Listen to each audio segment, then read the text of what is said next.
Mi familia de parte de mi padre viene de Polonia y de parte de mi madre supuestamente viene de Rusia, pero la geografía fue cambiando, entonces en ese momento puede ser Lituania, puede ser Bielorrusia, pero básicamente es de Rusia y de Polonia. La búsqueda personal es tratar de entender no solamente de dónde vengo, sino cómo es posible que después de tantos años mi familia personal, mis hermanos, la familia de mis hermanos y todo, haya quedado dentro de un marco judío.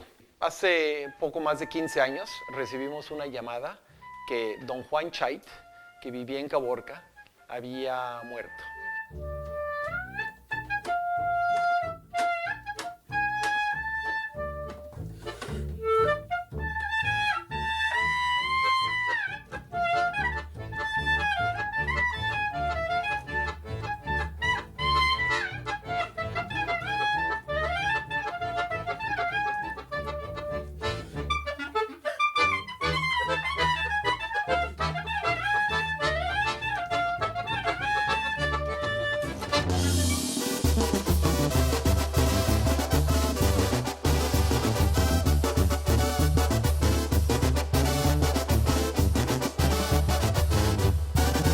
A mí me gusta mucho la banda porque es la música de mi tierra. Con la tambora se alegra mi alma y hasta parece que ando en la sierra.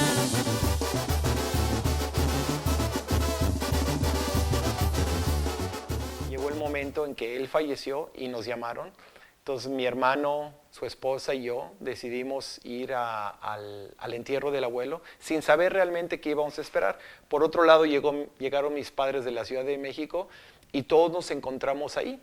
Don Juan, que así se le llamaba, estaba en una funeraria totalmente con un sistema de velación donde el casquete estaba abierto, él estaba vestido, tenía su maquillaje, todo para que se vea, para que la gente lo pueda ver. Están velando a don Juan Chait, pero con una costumbre totalmente no judía, pero una costumbre muy local. En el judaísmo, primero que nada, no se hace ese tipo de velación al muerto. Simplemente se le lava, se le prepara, se le bendice, se le enropa en una sábana blanca, se entierra a la persona lo más pronto posible después de la muerte, y después de que está enterrado empieza una época de luto. Lo están velando porque la gente judía y no judía pues quería despedirse de don Juan Chait, que ha sido un miembro muy particular, muy especial del pueblo de Caborca.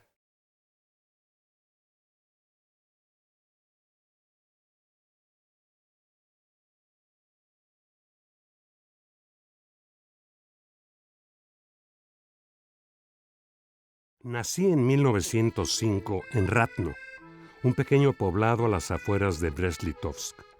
Soy el primogénito.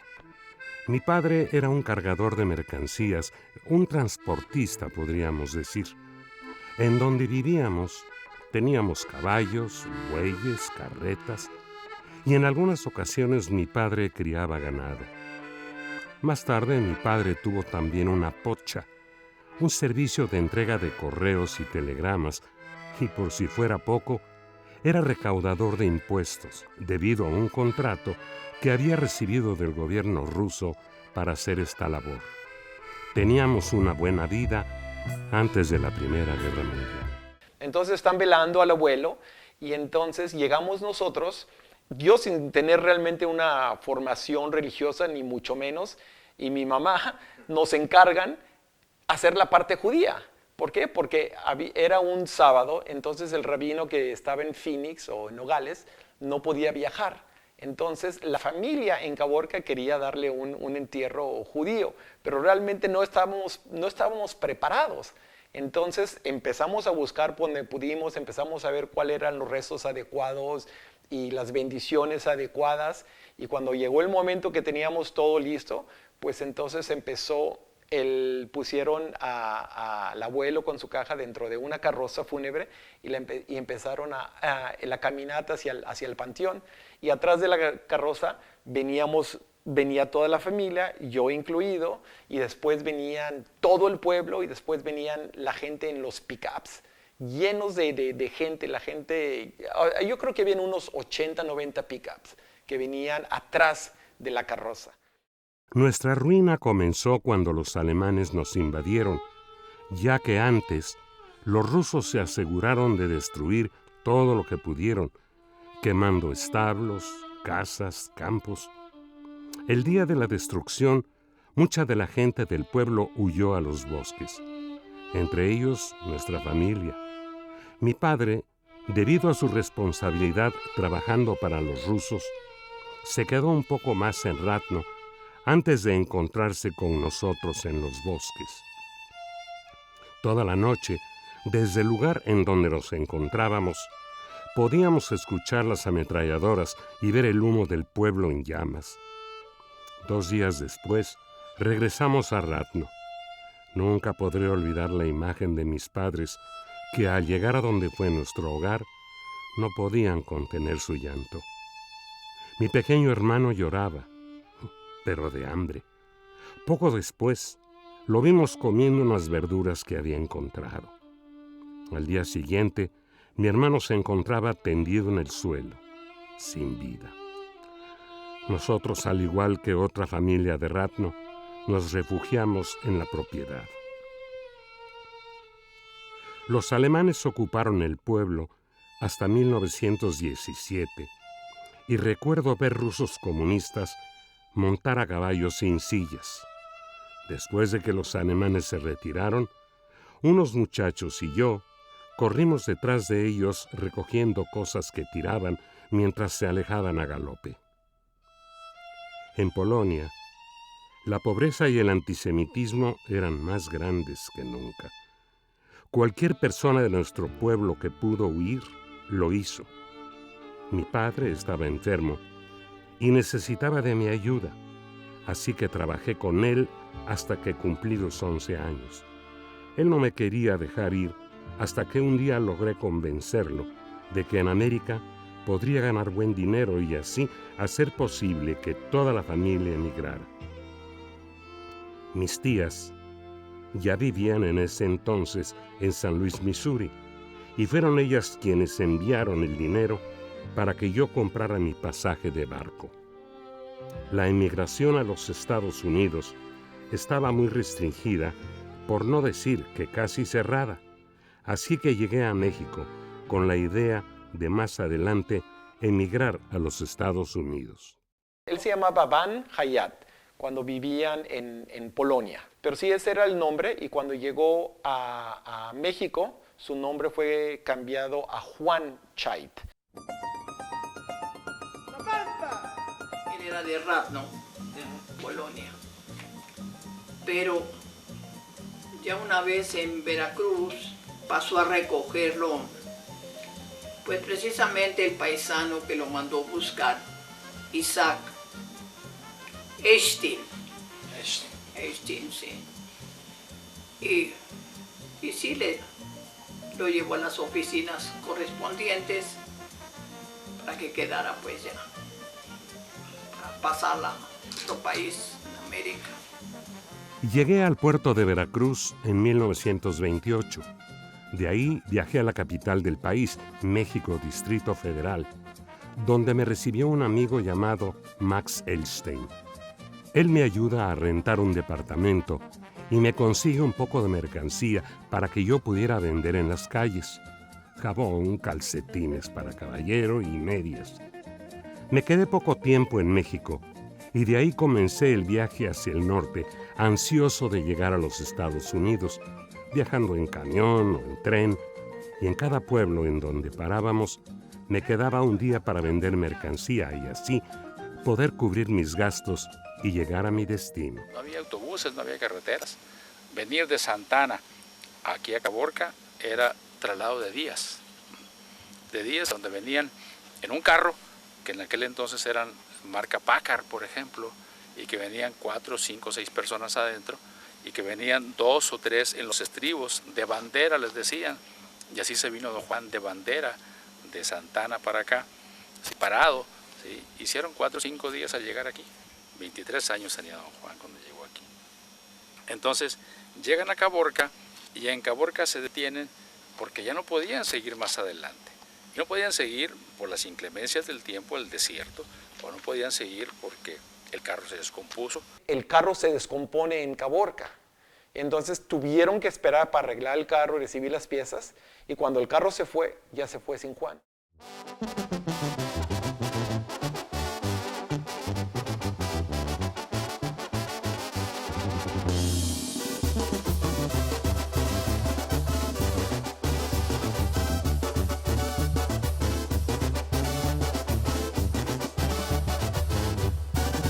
A mí me gusta mucho la banda porque es la música de mi tierra. Con la tambora se alegra mi alma y hasta parece que ando en la sierra.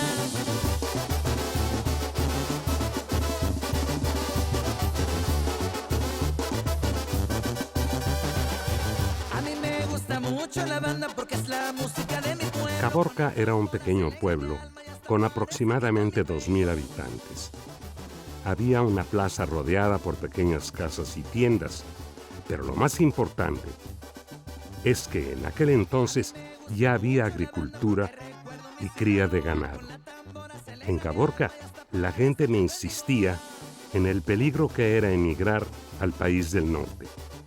Me decían que de ser atrapado, sería deportado de regreso a Polonia y yo antes saltaría al mar que regresar a Polonia.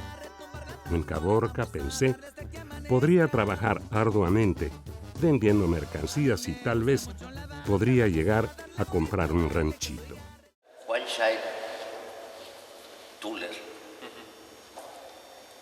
es una parte importante, es un hombre importante en la historia de Caborca, el Caborca antes de la colonización y después de la colonización. Su mentalidad europea distinta, diferente de la gente de aquí, le hizo ver lo que nosotros no veíamos, lo que la gente de aquí no veía. No sé, pero todos esos hombres, todas esas gentes que transformaron a este Caborca, el pueblito misional, el pueblito postrevolucionario, que dio nacimiento a una nueva sociedad, todos aportaron de una forma personal, aportaron un estilo de vida, una forma distinta, muy importante. Antes de morir mi papá, tuvimos la dicha de poder llevarlo a Nogales, Arizona, donde estaba su cardiólogo, pero más que nada su paisano, y le tenía una fe muy grande. Le cumplimos ese deseo, él muere en sus manos con toda la atención que le pudieron dar, y bueno, pues él tuvo su ceremonia judía como él tanto la quería, morir con los judíos, morir con un rabino y estar ahí con él. Fue muy grato haberlo despedido, tanto por el lado judío como con lo que acostumbran aquí en Caborca, todas las religiones, unos más, otros menos. Pero quedó una satisfacción de mi familia, mi mamá, mis hermanos y la mía propia, de haber tomado, mejor dicho, esta decisión. Llegamos al Panteón, y el Panteón era una zona que ahorita está totalmente poblada, pero en ese momento era una zona nueva. Entonces pusieron la caja del abuelo junto al hoyo donde lo iban a enterrar, y empezó el programa que se había preparado, ¿no? Entonces era muy simpático porque todo el mundo empezó a hablar de la vida de don Juan, pero para eso habíamos un grupo de gente alrededor, mi mamá y yo representando la parte judía, y el padre Valencia, el padre de la iglesia de Caborca, estaba junto a nosotros. Éramos los encargados de hacer la parte religiosa.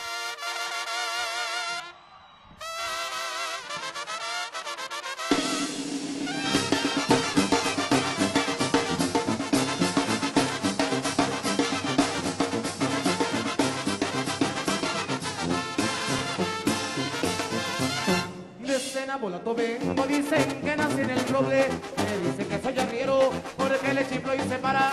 Y les aviento el sombrero, ya verán cómo repara. Ay, ay, ay.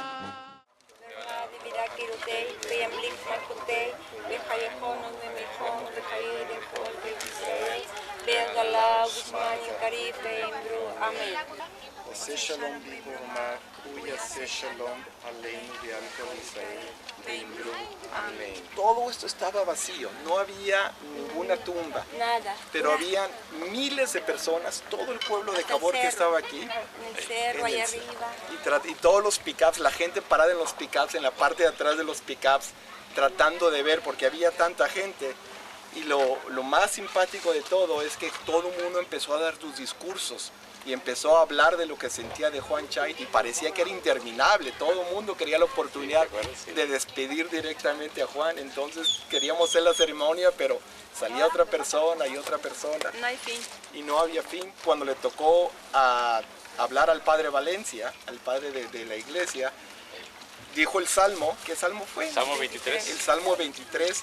Y después dijo, bueno, y ahora para despedir a nuestro querido Juan Chait, todo el pueblo de Caborca lo va a despedir con un Ave María. Sí. Y entonces todo el pueblo empezó con el Ave María, que se me hizo una cuestión muy particular, muy folclórica, muy especial. Y terminando el Ave María, entonces fue cuando nosotros dijimos finalmente el Kadish, ¿no?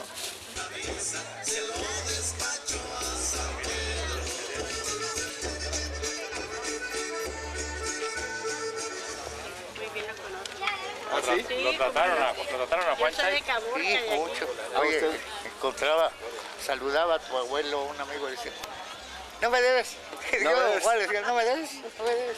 A todo el mundo le debía a don Juan Chay por su sistema de dar todo en abonos, Y ¿no? luego los que salían con ojos claros eran hijos de Juan Chay. ¿Ah, sí?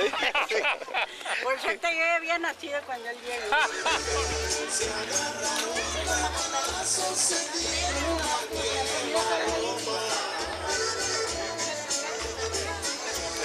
Yo soy hermana de Juan Pedro Méndez. Juan Pedro se crió con él. ¿Ah, sí? Con ellos él se enseñó a la misma carrera de tu tata, de tu abuelo, a la fayuca. A la fayuca. Hizo mucho dinero, pero Se lo tomó todo. así es. Ellos fueron sus padrinos. Pues ellos como hijo estaba en su casa de ellos, desde chiquillo ya andaba porque así se usaba antes no había carros, así se usaba antes con los fayuqueros, ¿no? La ropa o alteros de ropa aquí la traían Cargando. bien encimadita toda, se echaban aquí.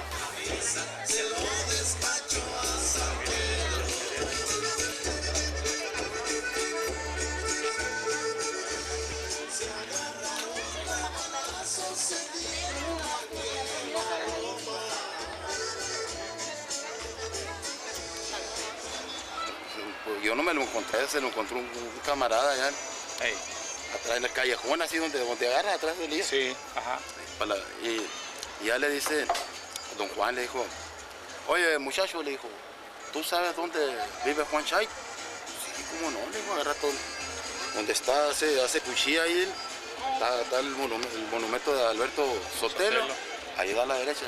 Muy bien, muchacho. Es que yo soy Juan Chay. No sabía llegar a su casa. O dejar a Juan Chay en un panteón judío en Nogales, Arizona, o traérselo a su pueblo. Juan Chay tenía dos pueblos. Tenía el pueblo judío que lo tenía arraigado, pero creo que finalmente al final de su vida, su pueblo que lo adoptó, el pueblo al que él realmente pertenecía, era el pueblo de Caborca. Yo creo que este es el lugar ideal, aunque no vamos a ver estrellas de David, simplemente van a ver cruces y todo. Simplemente aquí está muy orgulloso un judío en su tierra prometida, casi. Siempre lo dijo, que era la tierra de su tierra prometida, que era la tierra de la miel y de la leche y la miel. De la leche y la miel.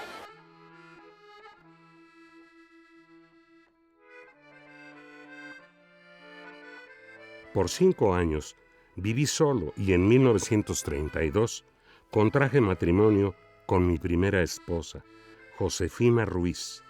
Su hermano trabajaba en el correo y ella venía a visitarlo desde Nogales.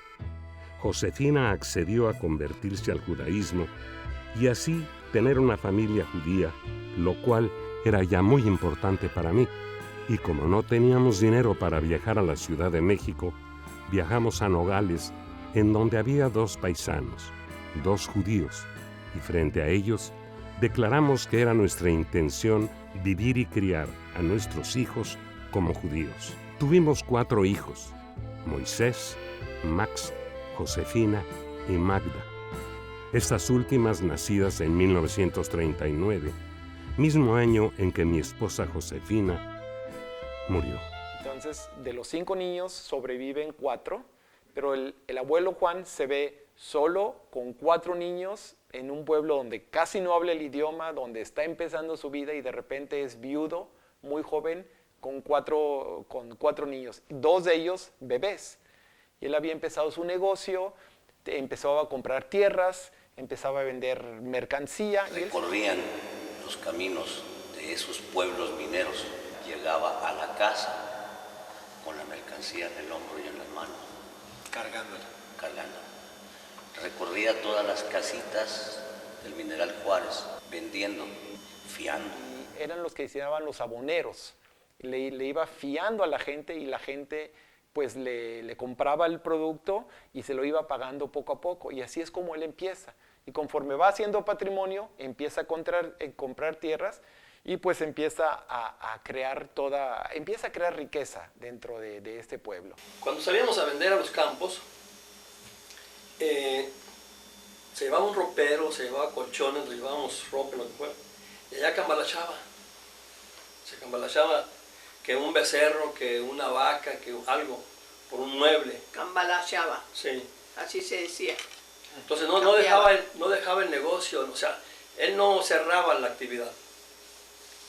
Y en donde, me supongo que por ahí empieza lo que es la ganadería. Y que le dijo a Santiago: vámonos, Santiago, vamos para Los Ángeles. Pues vamos, y se fueron para Los Ángeles. Eso nos lo platicó Santiago. Y se fueron a buscar saldos por allá. Y sí se encontraron un paisano que le dijo: sí, aquí hay, mira, y le dieron un bonche de zapatos, ¿no? Zapatos que, no sé, pero eran saldos, ¿no? Cosas que ya no se usaban. O se los fiaron por ahí al paisano. Y se vinieron cargados, dice, la carcacha cargada de zapatos, de cajas de zapatos. Y nos venimos por toda la vía, y se estaban construyendo el ferrocarril. Y nos venimos pegados por toda la vía. Dice, y al que se encontraba le daba: ¿qué número eres? 8. Y le daba unos zapatos. Y le decía a Santiago: Juan, pero no vas a apuntar. ¿Para qué, hombre? ¿Para qué? Y no apuntaba nada, dice. Y cuando llegamos a Caborca, dice, llegamos sin un 5 y sin zapatos, dice. Todos los había regalado en la vía, dice. Y a la semana, cuando era quincena, le dice: vamos, Santiago. Y nos fuimos de vuelta, dice, y nos paramos en la caja, en la pagaduría. Dice, y todo el que llegaba, dice, volteaba para abajo, traía zapatos guacos, dice. Y échale, dice. Tú me debes. Y ya que terminaba, sí, me debes, échale. Dice, y ya que terminamos, dice, traía la bolsa llena de dinero. Dice, ya ves, dice, ¿para qué apuntaba eso? Unos zapatos guacos. Con Chela, mi segunda esposa, con la cual tuve 7 hijos, me casé 4 años más tarde del fallecimiento de Josefina. Y con mucho esfuerzo tratamos de darle a nuestros hijos una formación judía, enviándolos a la Ciudad de México por algún tiempo, al igual que a la Argentina. Fueron 3 hermanos que salieron de Polonia, 2 a Argentina y mi papá a México.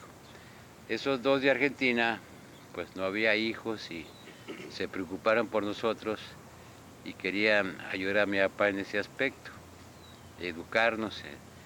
Y se decidió que nos fuéramos a Argentina, Max y yo. Max es un hermano, que no vivimos en Buenos Aires, sino en una ciudad pequeña que se llama Posadas, Misiones. Pues había una comunidad en Posadas, y ahí los conocía a varios, había algo social, un lugar para reunirse, todas cosas. Ahí empecé a escuchar de judaísmo, pero vi que no me acomodé yo a aquella vida, con aquel sistema, en fin, y tuve que regresarme. Ah, sorpresa, dice, cuando llegué a la estación de los autobuses, estaba mi papá parado y esperándome que yo me bajara del autobús.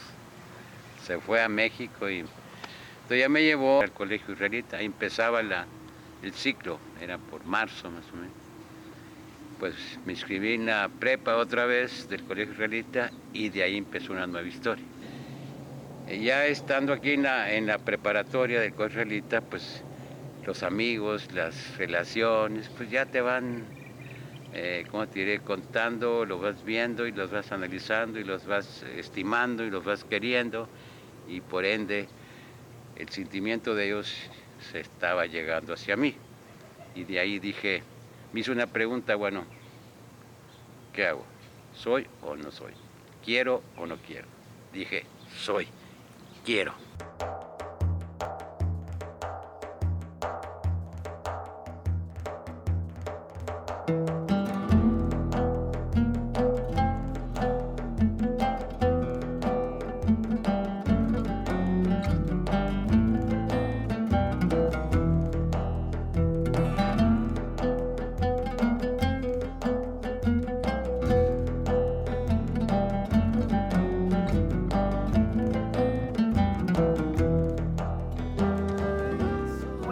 La manera de tu casa, por ejemplo, ¿qué hacían? ¿Qué pasaba en la casa? En la casa. Básicamente lo que nosotros hacíamos es cosas muy sencillas, muy básicas.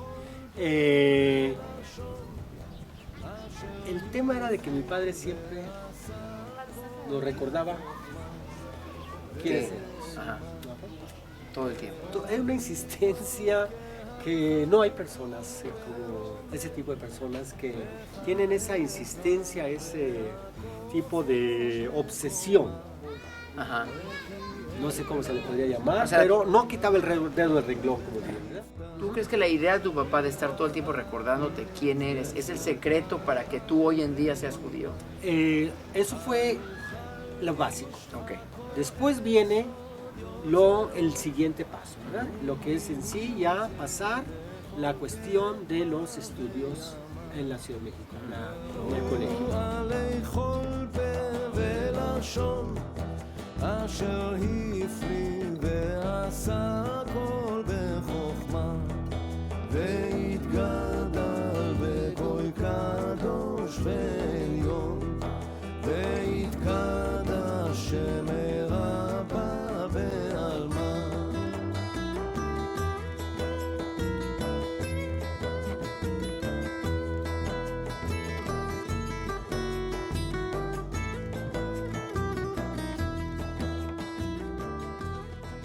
Yo recuerdo que a los 7 años nos fuimos a la Ciudad de México porque era importante que estuviéramos en una comunidad judía. Siempre fueron esos los deseos. Y yo viví en aquellos años con mi mamá y mis hermanos mayores que estaban en la universidad. Y algo muy curioso, yo recuerdo cuando estábamos en la Ciudad de México, el primer año teníamos una maestra particular que nos enseñaba yiddish y hebreo. Nacen en Caborca, tiene una familia grande, el único judío en Caborca. No hay una comunidad, no hay nada, los tienen que mandar a otro lugar. La mamá se convierte al judaísmo. Sí. Tiene que realmente también aprender junto con ustedes qué es. Sí. ¿Por qué crees que se mantuvo? Yo pienso que la base siguió con el transcurso de los años, o sea que no hubo cambio. Desde el principio se habló de que éramos judíos y había que conservar aquello. Y se hizo lo posible y lo imposible para que así fuera. Se imaginarán lo costoso que puede resultar este proceso. Nosotros no somos personas ricas. Había épocas en donde tenía mucho problema en reunir el dinero para poder educar y mantener a mi familia, pidiendo en ocasiones préstamos una y otra vez. Como agricultor, uno no tiene el capital disponible cuando éste se requiere, así que hay que tratar de superarse día a día para que la familia, y en especial los hijos, tengan un futuro mejor. Juan, en el momento cuando las tierras eran accesibles, eran más económicas, él empieza a comprar tierras. Y no solamente eso, sino que él empieza a ser uno de los primeros agricultores en el pueblo. Le interesaba mucho lo agrícola, no sé, si él venía él tenía allá algo agrícola porque era su pasión, sembrar y desarrollar aquellas plantas, cosechar.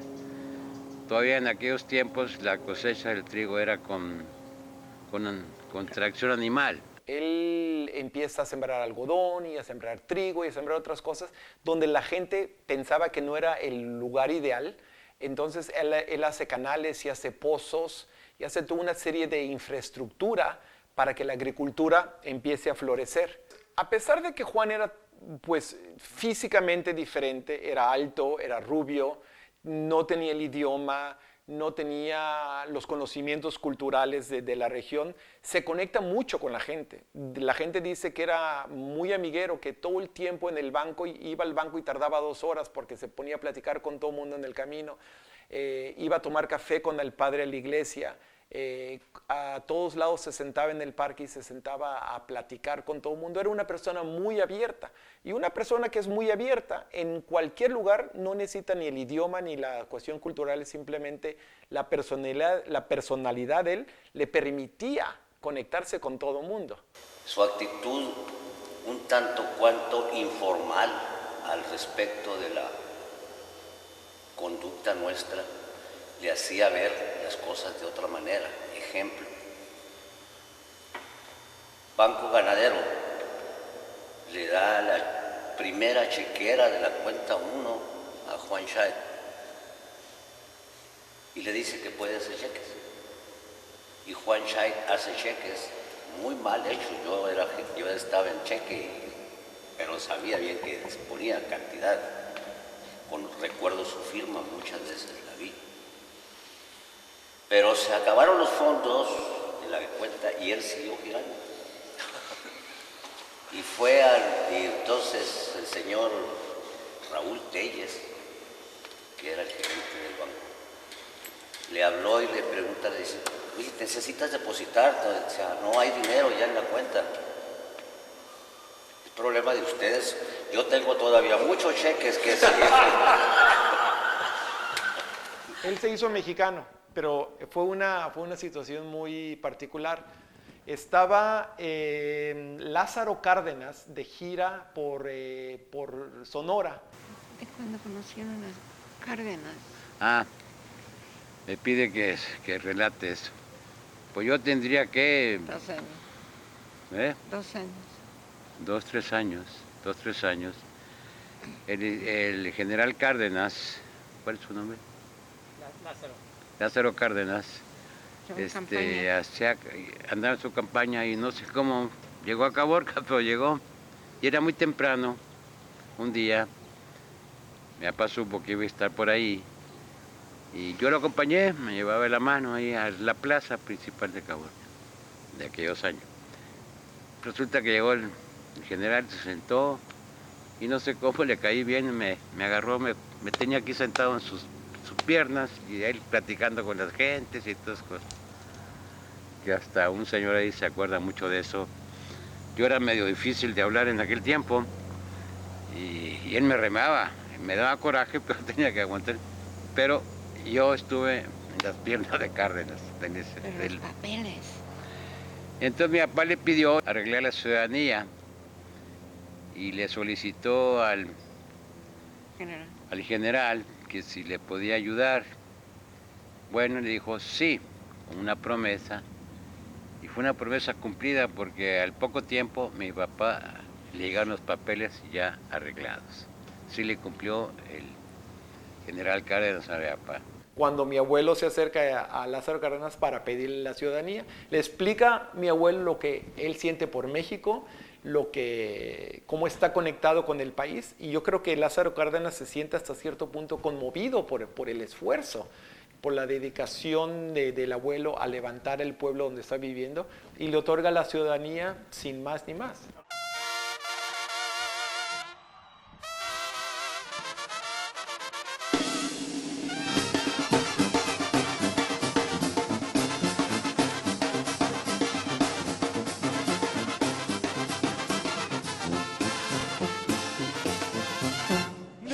Polato vengo, dicen que nací en el roble, me dicen que soy arriero, porque le chiflo y se para, y les aviento el sombrero, ya verán cómo repara. Ay, ay, ay. Ay, mamá, por Dios, que borracho vengo, que me siga la tambora, que me toquen el querite, después el niño perdido, por último el torito, para que vean cómo me pinto. Ay, ay, ay. Ay, mamá, por Dios. ¡Hola, Sinaloa!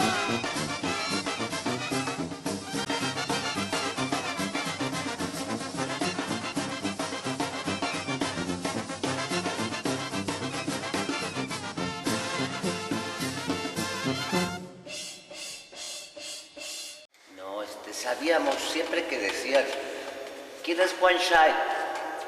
El judío.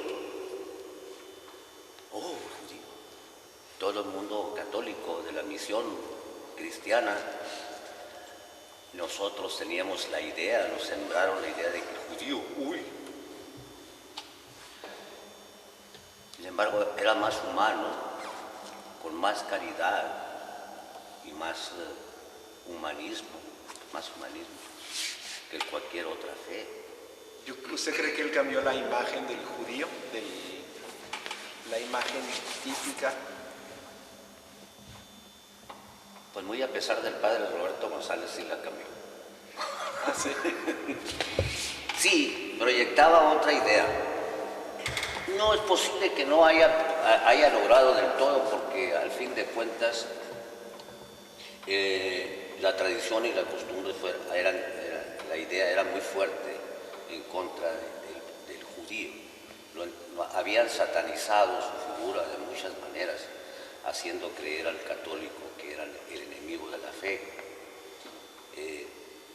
Habría que pasar tiempo para que la educación, el crecimiento, el conocimiento de la historia, pudiéramos hacer la reflexión de que era otra cosa. Pero Juan Chay, por sí mismo, sí dio otra imagen.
Przepraszam, na Brześć.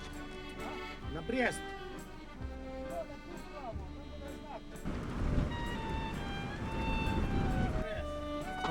Ile kilometrów? La entrada a la ciudad. Cuando dejé mi casa y a mis padres en Ratno, abandoné todo lo que tenía de valor. Dejé a todo quien conocía y a los que habían sobrevivido hasta ese momento. Lo único que me llevé conmigo y me rehusé a dejar atrás fue mi identidad.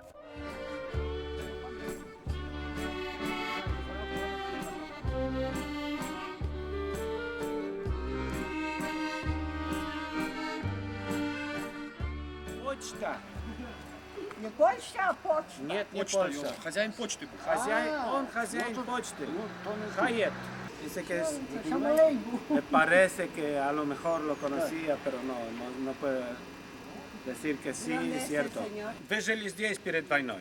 Все время здесь. Все время, всю жизнь. Да. Y здесь, в этом районе жили. Ahora le está explicando a este señor dónde está la casa, o estaba la casa.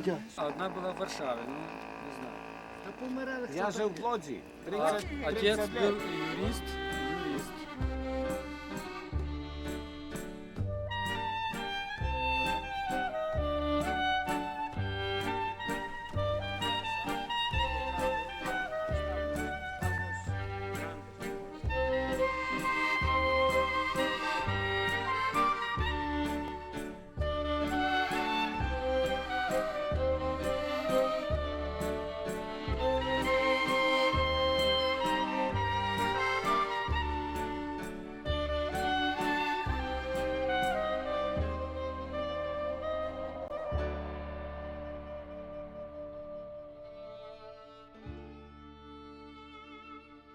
Los partisanos, que era un grupo de resistencia que luchaba contra las fuerzas nazis, tomaron Ratno por 2 días.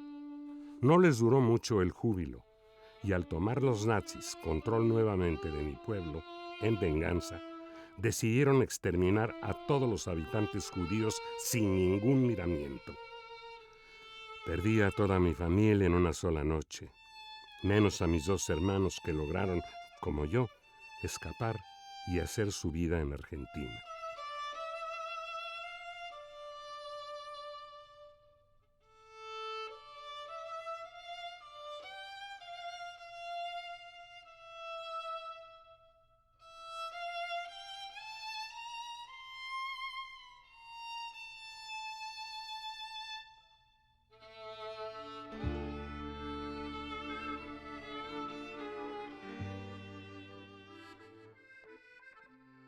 El abuelo Juan tuvo 11 hijos, pero uno de ellos es mi tía Elda, creo que es la número 5.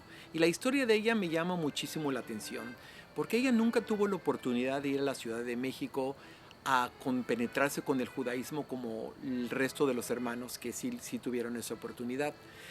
Sin embargo, cuando llegó el momento de que sus nietos mayores hicieran el Bar Mitzvah, cuando ellos llegaron a esa edad, ella hizo un esfuerzo grandísimo para lograr que sus nietos tuvieran esa celebración.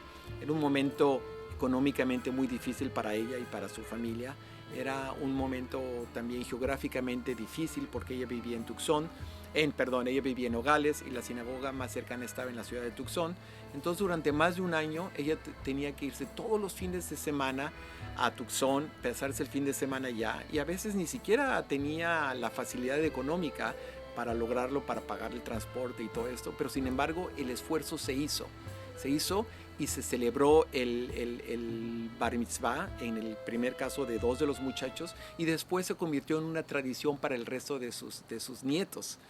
Y esa situación me llevó a platicar con otras personas y descubrí el concepto del Pinteleyid. El Pinteleyid es una chispa misteriosa que está en el fondo del alma de mucha gente que nunca tuvo el contacto con el judaísmo o que ni siquiera sabía que sus antepasados habían sido judíos. Y en un momento dado, esto se descubre o sale una oportunidad para conectarse con el judaísmo, y esa pequeña chispa se convierte en una flama, se convierte en una fuerza muy particular, en donde ellos se conectan con el judaísmo todavía mucho más que algunos de nosotros que tuvimos la posibilidad de estar criados dentro de un ambiente judío. El evento que mi tía realizó es para mí una fuente de inspiración, no solamente para mí, sino para mi familia, porque ese evento me hace entender la tradición, cómo se encadena desde el abuelo hasta los nietos. Si alguien me preguntara cuál fue siempre mi mayor deseo en la vida, La contestación sería muy sencilla. Mi deseo siempre fue mantener el sentimiento judío alrededor de mi familia.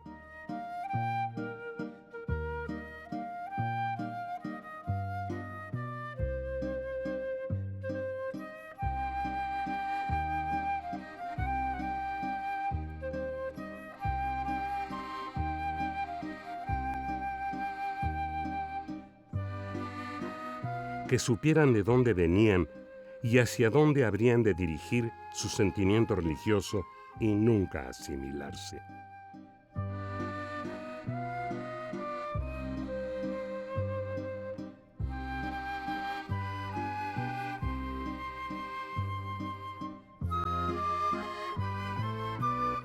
Que siguieran manteniendo vivas las tradiciones judías que tanto trabajo nos costó preservar en Europa.